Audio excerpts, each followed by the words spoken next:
Dugaan korupsi dana COVID-19, BOK dan JKN di Puskesmas Amahai naik status.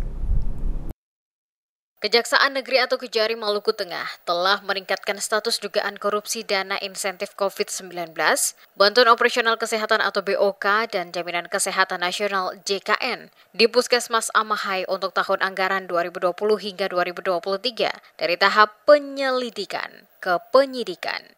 Kasih Intel Kejari Maluku Tengah, Markus Yongen Pangkei, dalam keterangannya kepada DMS Media Group di Masohi pada Senin 9 Desember, mengungkapkan bahwa hingga saat ini lebih dari 30 saksi telah dipanggil dan dimintai keterangan oleh Tim Pidana Khusus atau Pitsus Kejari Maluku Tengah. Penyidik terus mengumpulkan keterangan untuk memastikan adanya indikasi penyelewengan.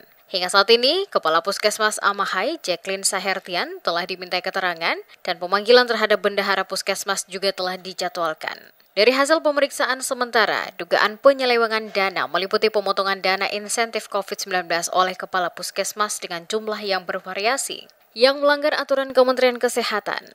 Selain itu, dana BOK dan JKN diduga diselewengkan melalui kegiatan fiktif yang tidak pernah dilaksanakan, tetapi dilaporkan dalam dokumen resmi.